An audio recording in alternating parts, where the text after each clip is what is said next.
오늘 우리에게 허락하신 하나님 말씀 시편 23편 1절과 2절 말씀입니다. 제가 봉독해 드리겠습니다. 여호와는 나의 목자시니 내게 부족함이 없으리로다. 그가 나를 푸른 풀밭에 누이시며 쉴 만한 물가로 인도하시는 도다. 아멘. 하나님의 말씀입니다. 오늘부터 4주 동안 시편 23편을 여러분과 함께 보려고 합니다. 시편 23편은 시편 전체 150편 중에서도 가장 유명한 시편에 속하지요.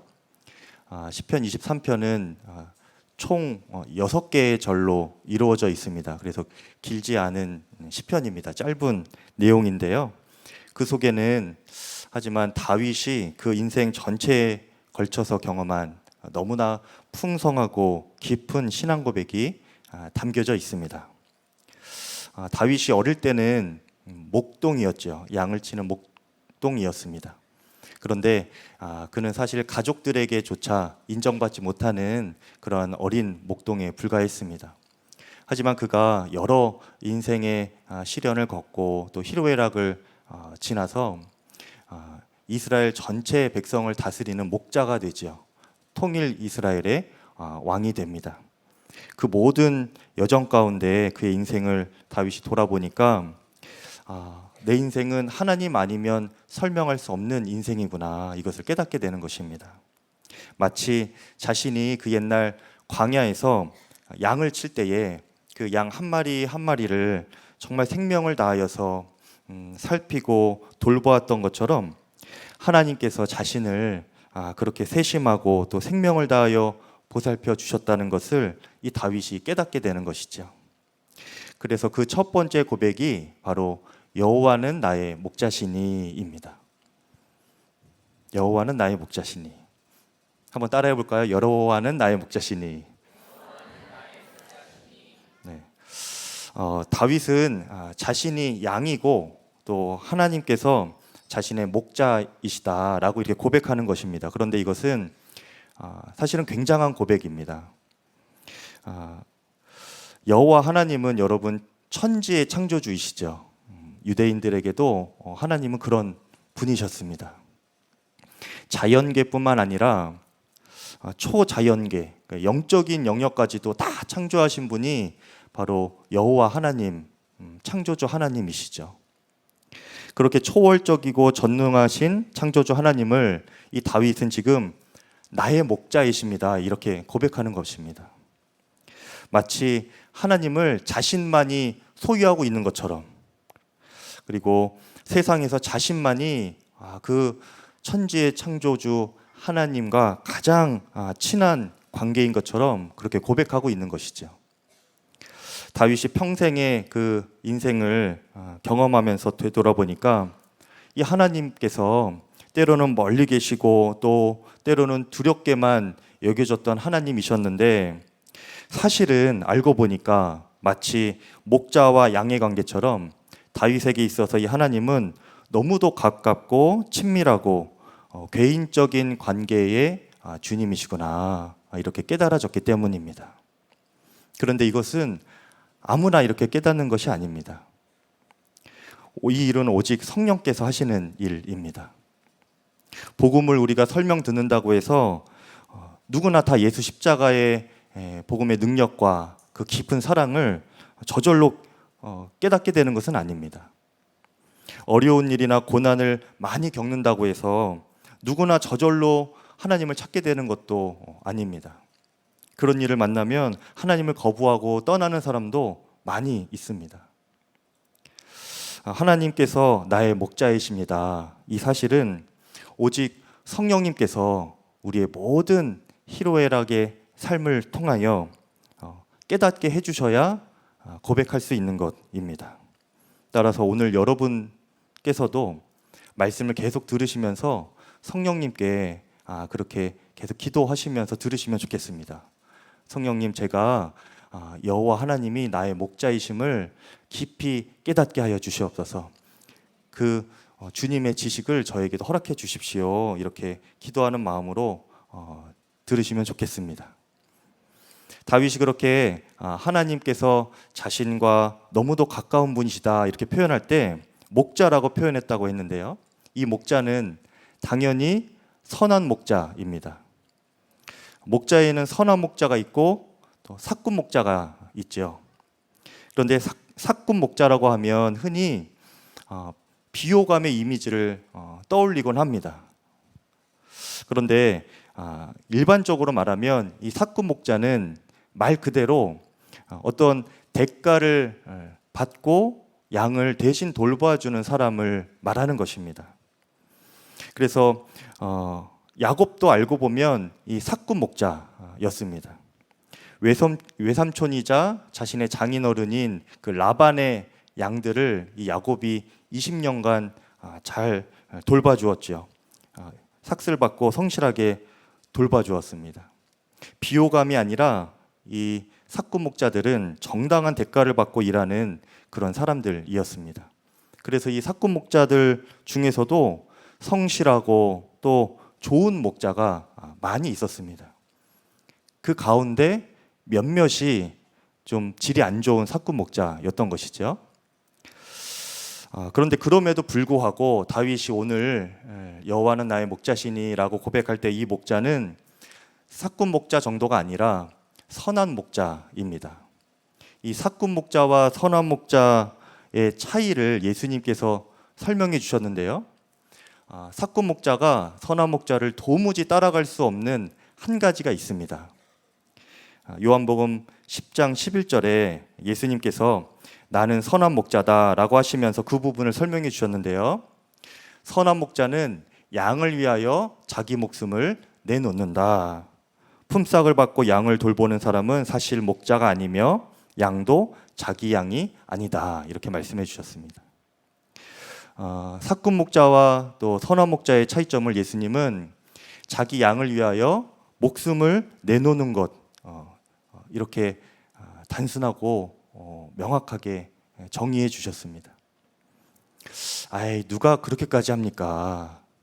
어떻게 자기 목숨까지 내어주면서 양을 돌봐주고 사랑하는 그런 사람이 누가 있습니까? 그게 말이 됩니까?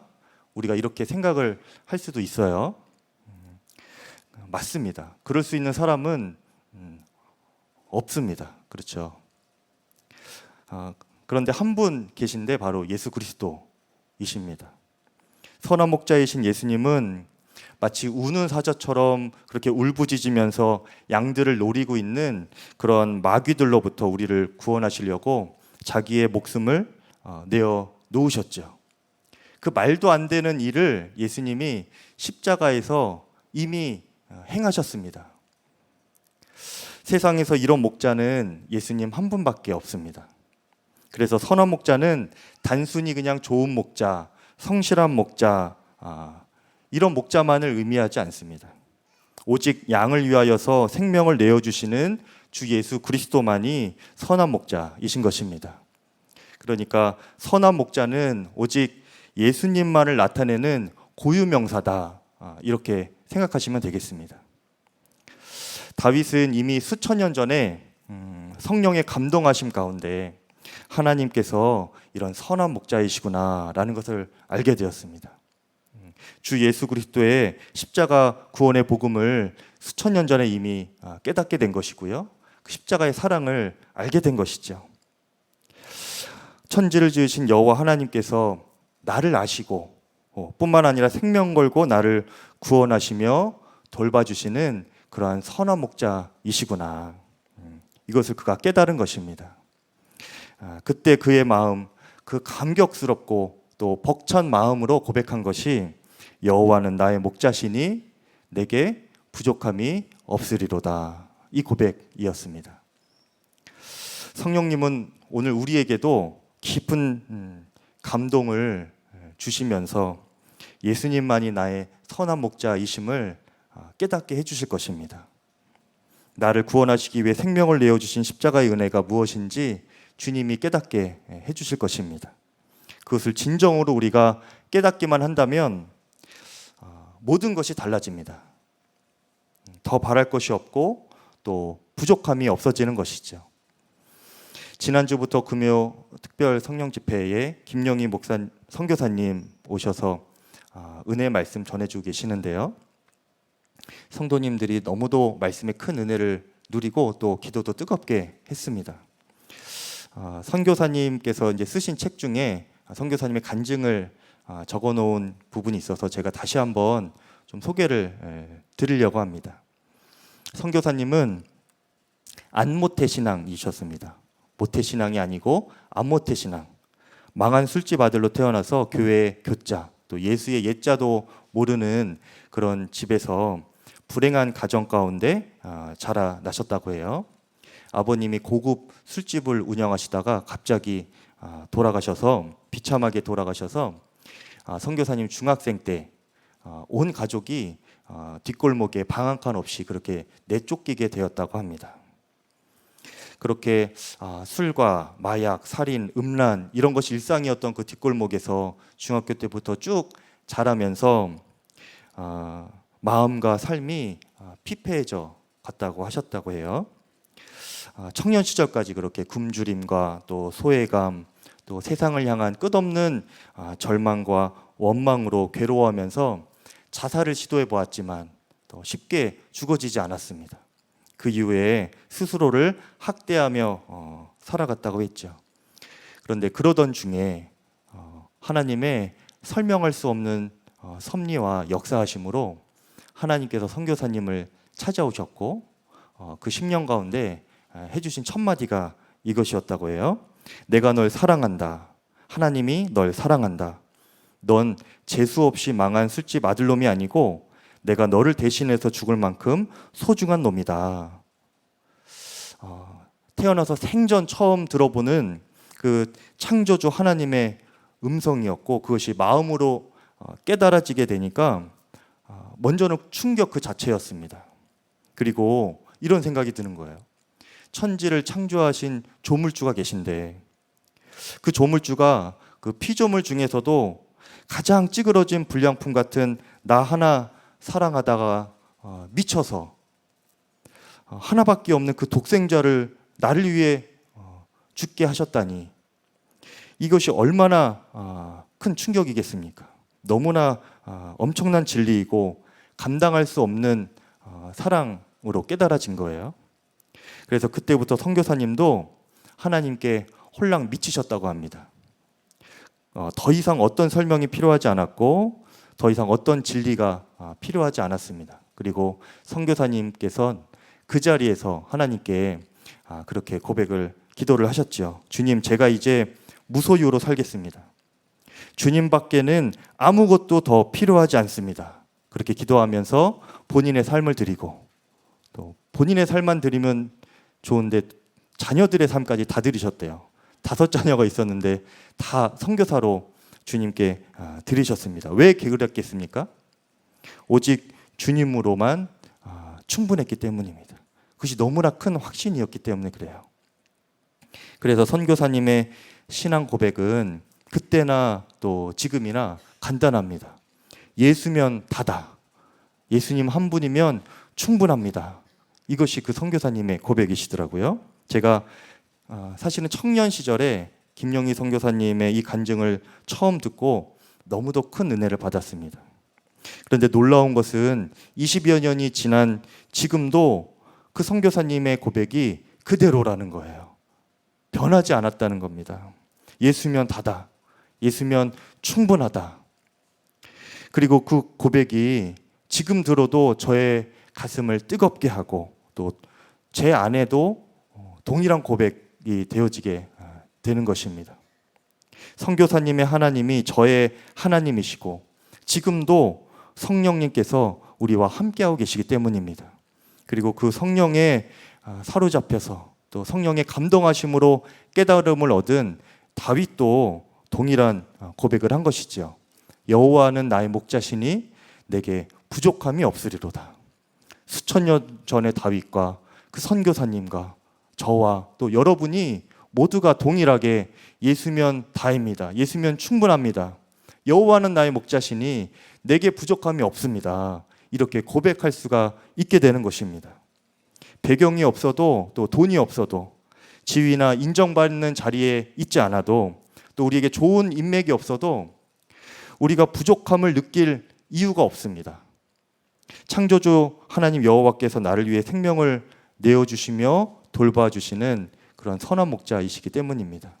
근데 반대로 배경이 있고 돈이 많고 아무리 높은 지위와 명예와 인정받는 자리에 있다 해도 그 인생은 항상 부족함을 느끼게 됩니다. 왜냐하면 그런 것들이 우리의 심령을 아무리 채워준다 하여도 하나님만큼 채워줄 수가 있겠습니까? 만족함을 하나님만큼 줄 수는 없는 것이기 때문에 그렇습니다. 오히려 쾌락과 성공을 미끼 삼아서 우리를 점점 불행으로 인도하고 가게 됩니다. 어느 날 예수님이 한 부자 청년 관원을 만났습니다. 근데 보니까 너무나 사랑스러운 거예요. 그래서 그에게 진정한 행복의 길을 알려주어야겠다 하는 마음도 들었습니다. 그는 부자였고 또 어려서부터 교육도 잘 받았습니다. 율법도 성실하게 지금까지 잘 지키면서 그렇게 살아온 것입니다.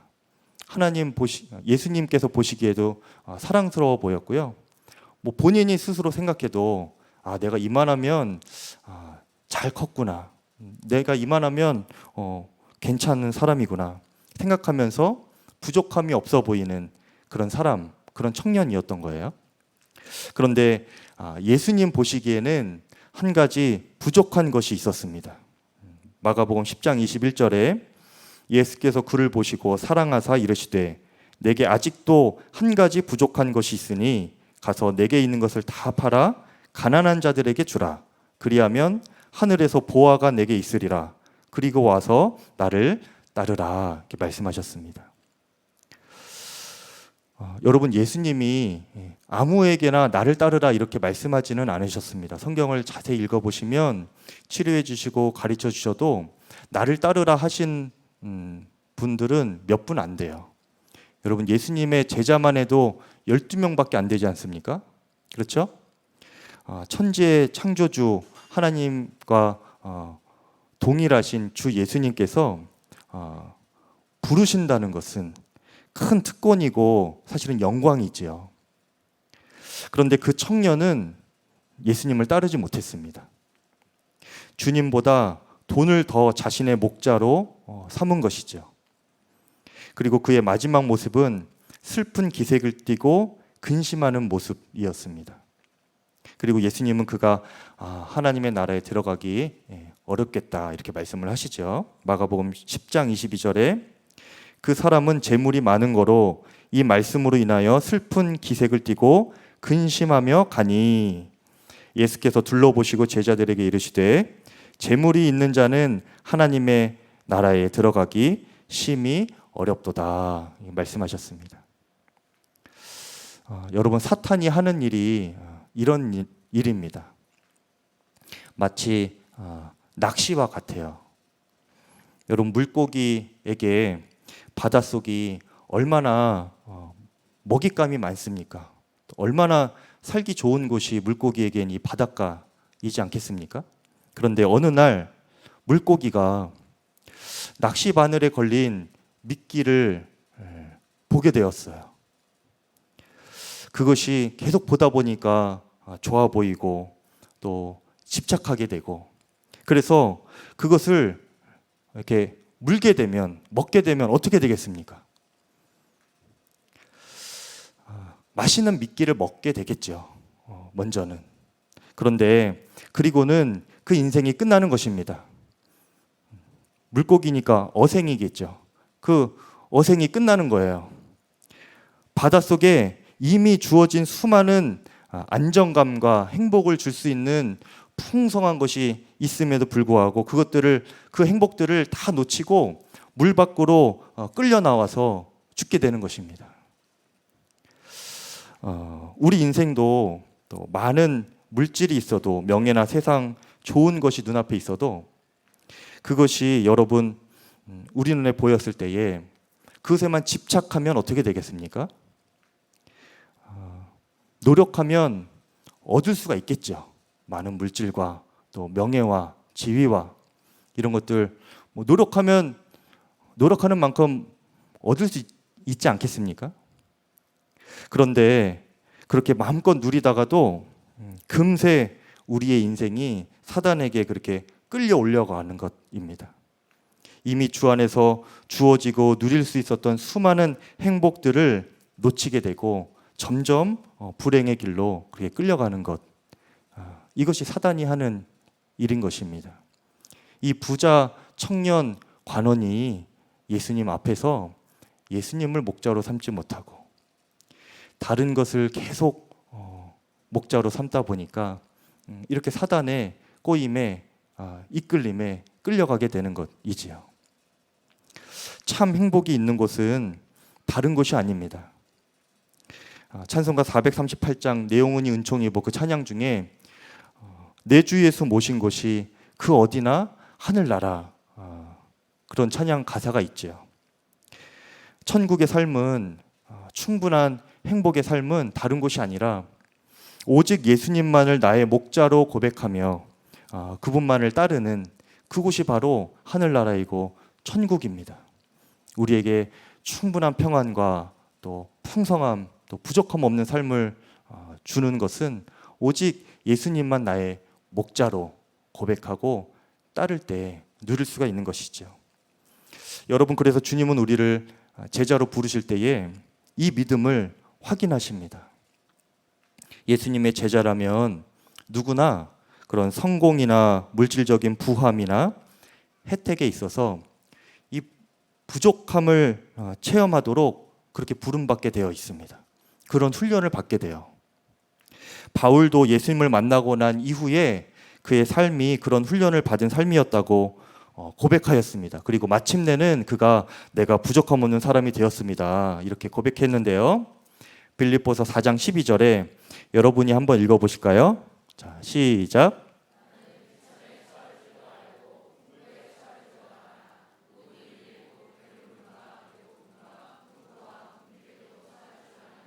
일체의 비결을 배웠노라.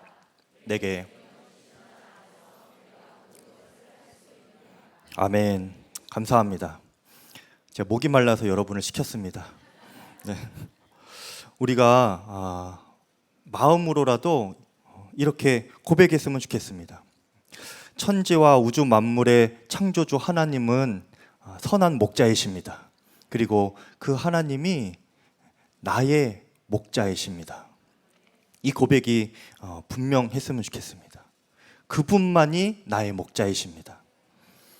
그것을 우리가 믿는 만큼 부족함 없는 삶을 살게 되는 것입니다. 가진 것이 없어도 모든 것을 다 가진 사람처럼 그렇게 부요하고 풍족해지는 거예요. 내게 능력 주시는 자 안에서 내가 모든 것을 할 수 있습니다. 이렇게 고백할 수가 있게 되는 것이죠. 여러분 모두가 풍부에 처할 때뿐만 아니라 또 비천에 처할 때에도 그때에도 여전히 여호와는 나의 목자시니 내게 부족함이 없습니다. 그렇게 고백할 수 있는 여러분 되시기를 축복합니다. 예수님은 그렇게 그분을 선한 목자로 믿고 또 따르는 모든 이들을 친히 인도해 주시는데요. 그것이 2절입니다. 2절 말씀에 그가 나를 푸른 풀밭에 누이시며 쉴 만한 물가로 인도하시는도다. 아멘. 여기서 누이시며 라고 했는데 양들은 그 성질상 몇 가지 조건이 충족되지 않으면 잘 눕지 못한다고 해요. 양들은 이게 겁이 많아서 두려움에서 완전히 벗어나지 못하면 눕지를 못한다고 합니다. 그리고 양들은 그 양떼로 움직이죠. 그래서 그 무리 안에서 불화가 있고 또 갈등이 있으면 잘 눕지 못한다고 합니다.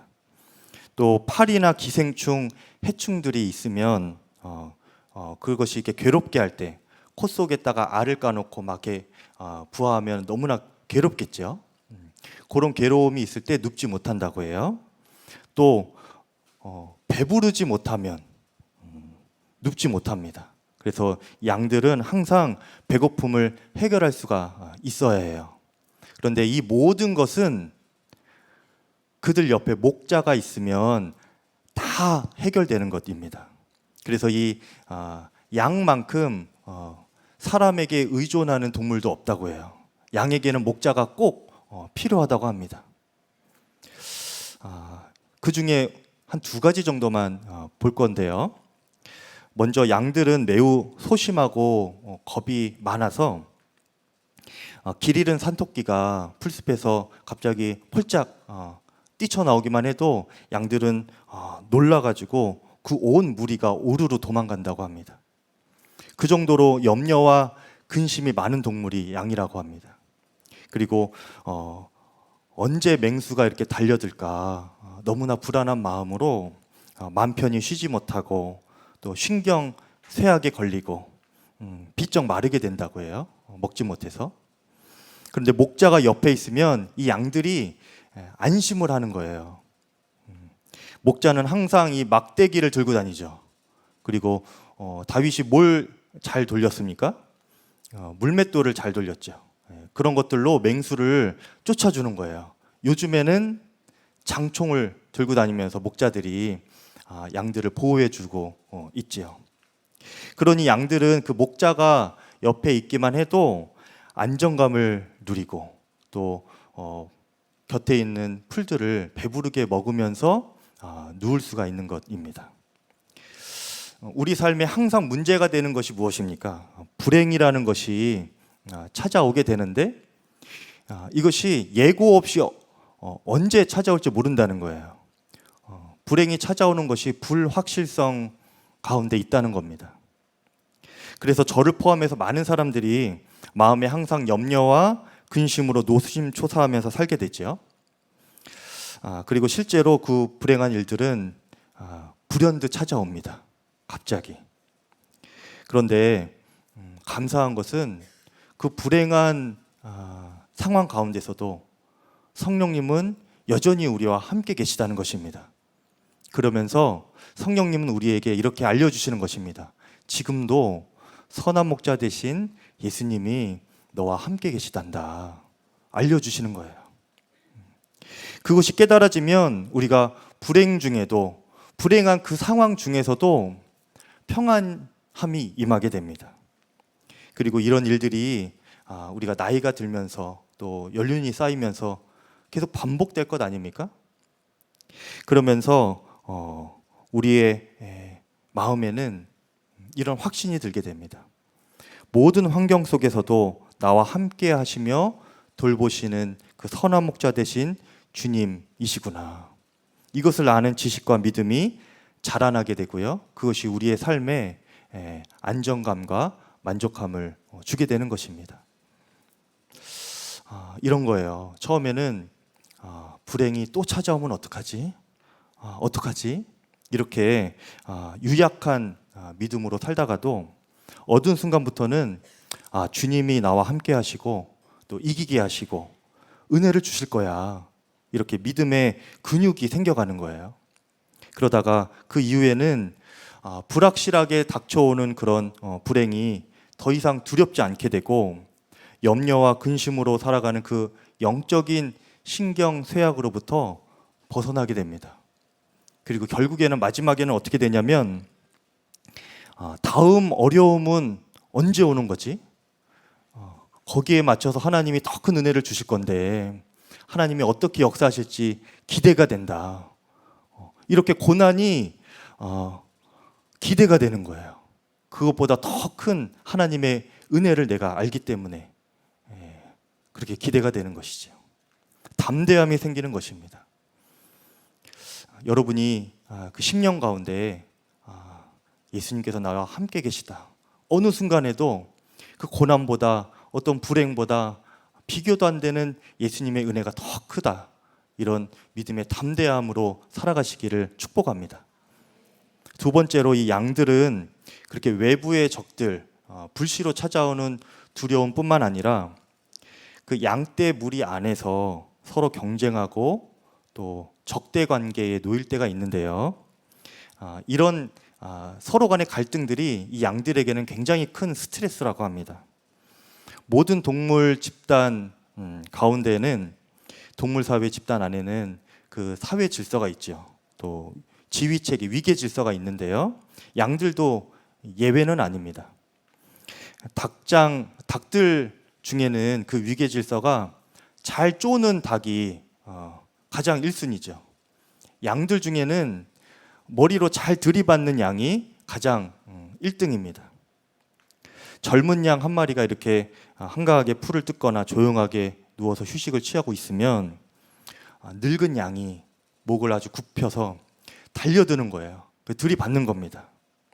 그러면서 자신이 이 무리에서 내가 가장 위에 있다, 이것을 드러내려고 알려주는 것이죠. 먹을 것을 가지고도 많이 싸운다고 합니다. 먹을 것이 없어서 싸우는 것이 아니라 더 연한 풀, 더 좋은 풀을 얻기 위하여서 서로 이렇게 경쟁하고 싸운다고 해요.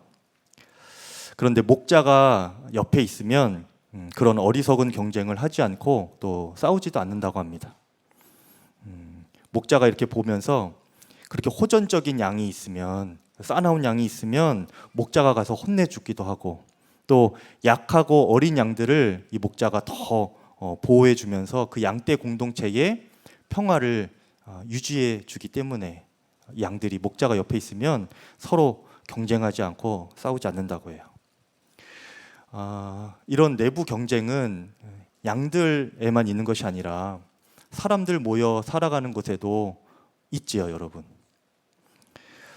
어디 가든지 서로 우두머리가 되려고 하고 남들보다 앞서기 위해서 들이받고 또 경쟁하고 질투하고 싸우고 상처를 내기도 합니다. 구약의 하나님의 백성 이스라엘 공동체 안에도 이런 일들이 일어났어요. 에스겔서 34장 21절에 너희가 옆구리와 어깨로 밀어뜨리고 모든 병든 자를 뿔로 받아 무리를 밖으로 흩어지게 하는도다. 신약의 베드로와 야고보와 그 형제들도 서로 높은 자리에 오르려고 그렇게 경쟁을 했죠. 세상에서 인간관계 가운데 진리처럼 쓰이는 명언이 있습니다.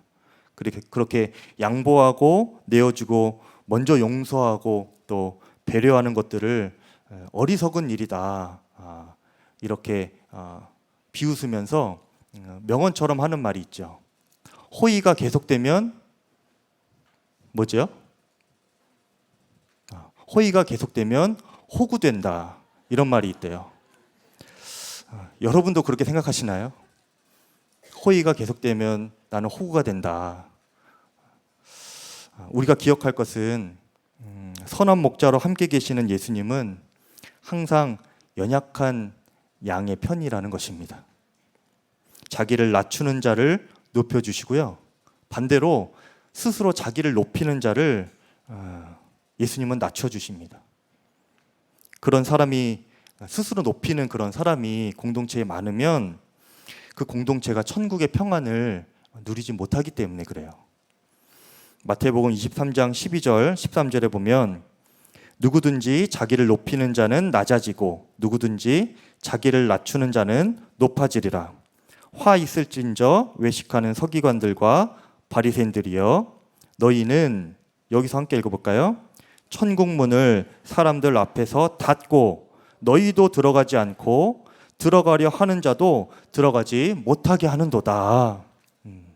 너희가 스스로 높아지려고만 하고 공동체 안에서 너희만 잘난 척하면서 너희도 천국의 평안을 누리지 못하고 다른 사람들도 천국 공동체의 유익을 누리지 못하게 한다. 이 외식하는 바리새인과 서기관들아, 이게 꾸짖고 계시는 것이죠. 그럼에도 불구하고 그 공동체 안에서 경쟁하며 빼앗고 남들 위해 군림하려고만 하는 사람이 있습니다. 없어지지가 않아요. 근데 그런 사람은 하나님께서 심판하시지요. 에스겔서 34장 20절에 그러므로 주 여호와께서 그들에게 이같이 말씀하시되 나 곧 내가, 하나님을 의미하는 것입니다, 살찐 양과 파리한 양 사이에서 심판하리라. 살찐 양이 삐쩍 마른 양 괴롭히면 내가 심판할 거야, 말씀하시는 것이죠. 반대로 이 선한 목자 되신 주님 안에서 스스로를 낮추며 겸손히 살아가는 양들에 대해서는 예수님께서 어떻게 하실까요? 쉴 만한 물가로 인도해 주십니다. 오늘의 마지막 말씀입니다. 시편 23편의 이 공간적인 배경은 광야입니다. 광야. 그래서 이 그림도 약간 광야 같죠? 푸른 초장 이렇게 맑은 시냇물가 말고 일부러 이런 광야 느낌이 나게 부탁을 드렸습니다. 이스라엘의 목자들이 양을 치던 그 배경은 우거진 숲이나 또 푸른 초장이 있는 그런 평원이 아니었고요. 광야였습니다. 메마른 광야. 그 광야에서 양을 치는 목자들에게 가장 필요한 것이 무엇이었겠습니까? 풀이 있는 것도 필요하지만 절대적으로 필요한 것이 물입니다. 물. 양들에게 물을 먹여야 됐어요. 그래서 이 목자들에게는 물에 대한 관심이 굉장히 많았습니다. 그래서 좋은 목자, 성실한 목자는 양들을 위하여서 물이 있는 곳을 부지런히 찾아다니면서 인도해 주는 목자가 아주 좋은 목자였습니다. 특히 이 유목민들, 양치는 사람들에게 우물이라도 하나 파놓은 것이 있으면 그것이 그에게는 굉장히 큰 재산이었습니다. 그만큼 안정적으로 많은 양에게 물을 먹이면서 양을 칠 수 있었기 때문이지요. 그렇게 목자들이 열심히 노력을 해서 물이 있는 곳을 그렇게 확보를 해두었다가 우물을 파든지 아니면 좋은 물이 있는 곳을 부지런히 발품 팔아서 미리 알아놓는 겁니다. 그렇게 확보해 두었다가 양떼들을 이끌어 갈 때에 아주 평안하게 쉴 만한 물가로 인도해 가는 것이죠. 그가 나를 쉴 만한 물가로 인도하시는도다. 창세기에서도 이삭 이야기를 보면 여러분 우물 파는 내용이 많이 나옵니다. 이삭도 유목민이었기 때문에 우물이 필요했죠. 근데 이 이삭은 성경에서 순종과 겸손의 사람입니다. 자신을 내어주는 사람이에요. 자신을 주장하지 않고 자신을 내어주는 사람. 그래서 그 아버지 아브라함이 자신을 번제로 바치려고 할 때도 그냥 가만히 누워 있었죠. 자신을 내어주었습니다. 아버지 번제할 어린 양은 어디 있습니까? 여호와께서 준비해 놓으셨다. 올라갔는데 제단만 있어요. 그리고 자기 보고 누우래요. 그러면 딱 봐도 누가 제물입니까? 자기가 제물이잖아요. 근데도 그냥 말없이 누워 있는 거예요. 이 장면을 두고 많은 신학자들의 의견이 둘로 나눠집니다. 이삭이 완전히 바보였거나 아니면 완전한 순종의 사람이거나 둘 중에 하나이다. 정말 학자들이 그렇게 해석을 해요. 순종의 사람은 그렇게 바보처럼도 보이나 봅니다. 세상이 보기에는 호구처럼 보이는 거죠. 여러분, 호구가 여러분 나쁜 말은 아니더라고요, 여러분. 그래서 제가 쓸 때 조심스러운데 찾아보니까 바둑 용어입니다, 여러분. 호구라는 것이 나쁜 말은 아니에요. 그가 커서 결혼할 때도 그가 이제 들에서 묵상을 하고 있는데 아버지의 종이 자신의 신부감을 데리고 오죠. 리브가입니다. 눈을 들어서 보니까 그 아버지의 종이 그 여인을 데리고 와요. 그래서 그 여인이랑 결혼합니다. 여러분, 이삭도 여인에 대한 본인의 어떤 기준이 있을 것 아닙니까? 평소에 생각하고 들에서 묵상하다가도 하나님 말씀만 묵상했겠습니까?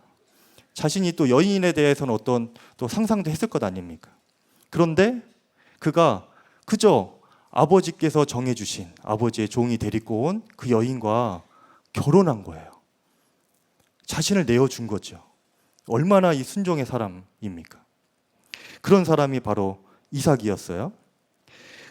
결혼 후에 이제 우물 파는 이야기가 여러 이야기가 나오는데 이삭도 유목민이었기 때문에 물이 필요했고 그래서 가는 곳마다 이 우물을 팠습니다. 그런데 신기하게 우물을 팔 때마다 물이 터져 나오는 거예요. 그런데 또 신기하게도 우물을 파서 물이 터져 나오면 그 동네 사람들이 와서 빼앗아 갑니다. 그러면 이삭은 다른 곳으로 옮겨서 또 우물을 파고, 우물을 파면 또 물이 나오고, 그러면 그 동네 사람들이 와서 또 빼앗고, 그러면 이삭은 또 옮기고, 이런 일들을 몇 번 반복을 해요. 그러면서 이삭은 이 물을 얻기 위해, 그 소중한 그 우물을 얻기 위하여서 다른 사람들과 갈등하거나 다투지를 않습니다. 그냥 빼앗기면 옮기고, 옮겨서 파면 또 물이 나오고, 물이 나오면 또 뺏기고, 그러면은 또 옮겨서 또 파고, 이런 식이에요. 근데 이 이야기가 이삭이 양들을 위하여 물을 그렇게 찾아다닌 것 같지만, 사실은 하나님께서 이삭과 그의 양들을 쉴 만한 물가로 인도하고 계시는 그런 장면입니다. 뿐만 아니라 하나님은 이삭을 호구가 되지 않게 하셨어요. 호구 얘기를 계속 하는데 여러분, 호구 나쁜 말 아니라고 했어요. 여러분, 그 바둑할 때 이렇게 세 꼭지점에 이렇게 두면 가운데 들어가는 사람이 호구다. 그래서 그게 호구예요. 그냥 잡아 먹히는 거거든요. 네, 그런 용어예요. 여러분, 전문 용어니까 설교 때 그렇게 했다고 뭐 너무 노여워하지 마시고, 이삭을 호구가 되지 않게 하셨어요. 모든 사람이 그렇게 이삭이 되어지는 것을 보고 하나님이 그와 함께 계시는구나, 이것을 알게 하셨고, 또 그것이 그의 권위가 되고 두려움의 대상이 되었습니다. 창세기 26장 18절에 그들이 이르되 여호와께서 너와 함께 계심을 우리가 분명히 보았으므로 너는 우리를 해하지 말라. 이는 우리가 너를 범하지 아니하고 선한 일만 너에게 행하여 내가 평안히 가게 하였음이라. 이제 너는 여호와께 복을 받은 자니라. 이렇게 고백하는 거예요. 이삭에게 우물을 빼앗았던 자들이 이삭을 두려워하는 거죠. 알고 보니까 이 사람 보통 사람 아니네. 하나님께서 함께 하시는 사람이네. 내가 해코지했던 거 다시 나한테 몇 배로 갚는 것 아니, 이런 두려움이 생기는 겁니다. 그래서 우리에게 이렇게 악하게 하지 말라, 우리를 해하지 말라, 그렇게 지금 빌고 있는 거예요. 당신은 하나님께 복을 받은 사람이니까 풍성하게 해주실 겁니다. 축복하는 거죠. 창세기에서 이렇게 예수님을 가장 닮은 모델이자 또 하나님의 자녀의 이상향과 같은 사람이 제가 보기에는 바로 이 이삭입니다. 이삭. 주님께 순종하고 맡기면서 주님께서 다 알아서 책임지시는 인생. 이 얼마나 편한 인생입니까, 여러분? 너는 나를 완전히 신뢰해라. 내가 모든 것을 책임지겠다. 이것이 이삭의 인생이에요. 또 하나님께서 이삭에게 원하셨던 인생이고 하나님께서 우리에게 원하시는 삶이기도 합니다.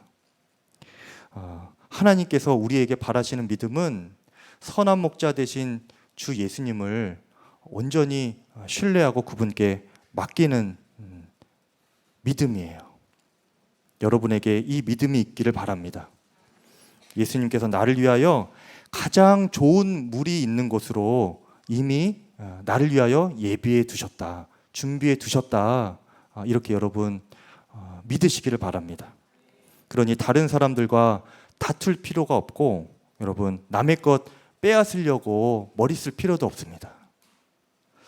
선한 목자이신 예수님께서 우리를 위하여서 좋은 물을 예비해 두셨고요, 장소를 예비해 두셨고, 우리를 그렇게 쉴 만한 물가로 인도해 주실 것입니다. 예수님은 선한 목자이시기 때문에 그렇죠. 우리가 언제나 주님께 맡기면서 선한 목자이신 예수님 안에 그렇게 거할 때에 정말 그럴 수만 있다면 주님은 우리를 그렇게 푸른 초장, 맑은 시냇물가, 쉴만한 물가로 인도해 주실 것입니다.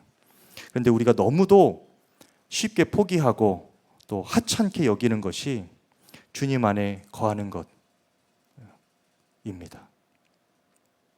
다윗이 여러분 위대한 이유는 그가 완벽해서가 아니고 그가 아무 죄가 없어서가 아닙니다. 그는 성령이 항상 그와 함께 계시는 것을 알고 있었던 사람이에요. 그리고 나는 성령이 떠나는 삶은, 주님이 나와 함께하지 않으시는 삶은 상상할 수 없다, 그렇게 평생 살아갔던 사람입니다.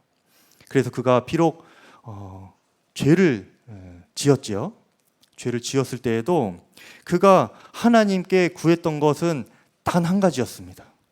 주님, 제가 이렇게 주님 앞에 부족하고 면목 없는 죄인이고 실패한 죄인, 정말 주님께 그 무엇도 제가 구할 면목이 없는 그런 실패한 자이지만, 하나님, 주의 성령만은 내게서 거두지 말아 주십시오.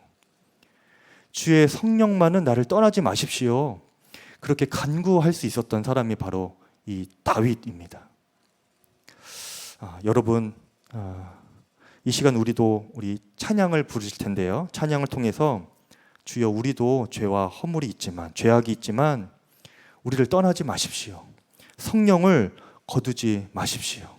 나의 목자 되어 주셔서 푸른 초장 쉴 만한 물가로 나를 인도해 주십시오. 그런 마음으로 함께 찬양하고 우리 기도하겠습니다.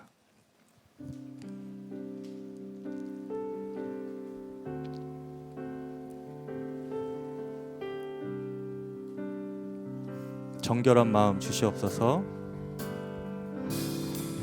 정결한 마음 주시옵소서. 오 주님, 정직한 영을 새롭게 하소서. 정결한 마음 주시옵소서. 정결한 마음 주시옵소서. 오 주님, 정직한 영을 새롭게 하소서. 나를 주님 앞에서, 나를 주님 앞에서 멀리하지 마시고 주의 성령을 거두지 마옵소서.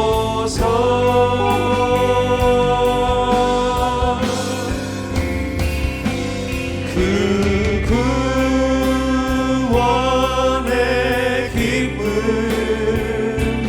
다시 회복시키시고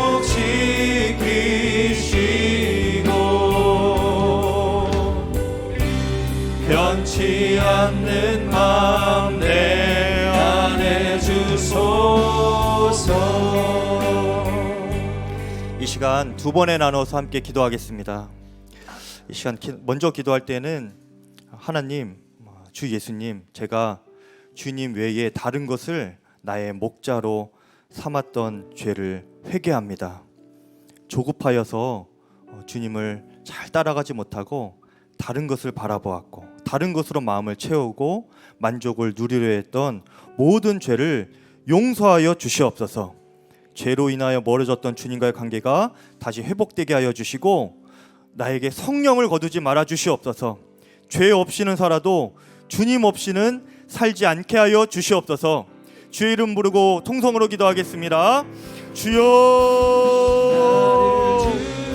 오 주여, 하나님 아버지여, 주님 외에 다른 것을 하나님 나의 목자로 삼고 아버지여 주님을 외면하고 아버지여 주의 임재를 멸시하고 아버지여 주님 외에 다른 것으로 나의 만족과 유익을 취하였던 모든 죄를 주여 용서하여 주시옵소서. 아버지여, 주님께서 쉴만한 물과 푸른 초장으로 인도하여 주실 것인데 조급하여서 세상의 것을 기웃거리고 하나님 아버지 세상의 악한 것으로 마음을 채우려고 하였고 또 인생을 아버지여 그렇게 허비하려고 하였던 아버지여 수많은 시간들을 용서하여 주시옵소서. 오직 주님만이 나의 목자이심이라. 오직 주님만이 나의 선한 목자이심이라. 하나님, 주의 성령을 거두지 말아 주시옵소서. 아버지, 죄 때문에 주와 멀어진 모든 순간들을 하나님 아버지 주님께서 기억하시고, 하나님 아버지 회개의 심령을 부어주셔서 하나님 아버지 다시금 주님과 가까이 가게 하여 주시옵소서. 죄 없이는 살아도 아버지 주님 없이는 살 수 없는 인생이 되게 하여 주시옵소서. 다윗이 하나님 아버지 그 한 가지 구하였던 것처럼 아버지 우리도 아버지의 시간 한 가지 구합니다. 하나님, 오직 성령을 거두지 말아 주시옵소서. 성령을 거두지 말아 주시옵소서. 오직 주 예수님께서만 나의 목자가 되어 주시옵소서. 주 하나님, 이 시간 한 번 더 기도할 때에 예수님은, 선한 목자 되신 예수님은 우리를 위하여 모든 것을 예비해 두셨습니다. 우리에게 가장 좋은 물, 생수의 은혜를 예수님께서 이미 예비해 두셨습니다. 우리가 그 예수님을 온전히 따라가게 하여 주시옵소서. 우리를 쉴만한 물가로 인도하여 주시옵소서. 저를 위해 예비하신 가장 선한 길이 있음을 믿습니다. 조급해하지 않겠습니다. 두려워하지 않겠습니다. 인간적인 방법으로 우리가 먼저 취하려고 하지 않겠습니다. 주님께서 예비하신 선한 길로, 또 쉴만한 물가로 인도함 받는 순한 양이 되게 하여 주시옵소서. 주의 이름 부르고 통성으로 기도하고 개인 기도 들어가시면 되겠습니다. 기도하겠습니다. 주여, 주 하나님, 주님께서 우리에게 예비하신 아버지와 가장 선한 길이 있음을 믿습니다. 하나님 아버지와 주님께서 아버지와 우리에게 예비하신 생수의 강물, 아버지와 그 역사가 아버지와 우리 모든 심령 가운데 이미 다 예비해 있음을 믿습니다. 하나님 아버지와 마음의 조급함과 아버지와 주님 두려움이 다 사라지게 하여 주시옵소서. 인간적인 방법으로 또 죄를 통하여서 아버지와 그것들을 취하려고 하지 않게 하여 주시옵소서. 저를 위하여 예비하신 가장 선한 길로 인도하소서. 쉴만한 물가로 인도하여 주시옵소서. 아버지와 그렇게 인도하시는 선한 목자 되신 주 예수님을 제가 믿습니다. 제가 믿습니다. 주 예수님께서 천지의 창조주이신 주 하나님, 오직 주 예수 그리스도께서 나를 인도하시는 선한 목자이시니 내가 부족함이 없습니다. 하나님, 더 구할 것이 없습니다. 오직 주님만으로 충분합니다. 만족합니다. 하나님, 또한 주 예수님께서 나를 하나님 가장 합당한 길로, 순적한 길로, 또 하나님 쉴만한 물가로 인도하실 것을 믿습니다. 주 하나님, 아버지와 저의 심령 가운데 주님을 전적으로 의지하고 맡기는 믿음을 허락하여 주시옵소서. 이삭처럼 하나님 아버지와 주님, 다른 사람들과 다투지 않고 다른 사람들 걸 빼앗으려고 하지 않고 내어주고 하나님 나누어 주어도 하나님 가는 곳마다 생수가 터지게 하여 주시옵소서. 하나님, 메마른 반석에서 물이 나오듯이 하나님, 길이 없는 곳에서도 주님께서 길을 만들듯이 하나님 아버지와 나의 앞길 가운데는 여전히 보이지 않고 메마른 광야 같지만 하나님 아버지께서 다 예비하신 오아시스와 같은 쉴만한 물가가 있을 줄 믿습니다. 하나님 아버지요, 주님만을 전적으로 의지합니다. 맡깁니다. 이삭처럼 주님께 순종하고 모든 것을 내어 맡기고 주님께서 모든 것을 책임지시는 인생이 되게 하여 주시옵소서. 전전긍긍하며 아버지 영적인 신경쇠약에 걸려 하나님 아버지 그렇게 염려와 근심으로 살아가지 않게 하여 주시옵소서. 하나님 아버지, 기도 하나를 하더라도 하나님 아버지 주님, 무엇을 더 얻을까 구하지 아니하고 오직 주 예수님만 구하게 하여 주시옵소서. 주 예수님만이 나의 선한 목자이십니다. 그것으로 내가 충분합니다. 더 구할 것이 없습니다. 예수면 다입니다. 예수님 한 분이면 충분합니다. 나는 이미 영생의 구원을 받았습니다. 더 바랄 것이 없습니다. 나의 가족에게도 그것 하나면 충분합니다. 하나님, 나의 자녀도 구원의 기쁨을 허락하여 주시옵소서. 변치 않는 마음을 주셔서 하나님, 세상에 그 어떤 부귀영화와 권세와 명예와 아버지 인정받는 것보다 주 예수님 한 분이면 충분하겠습니다.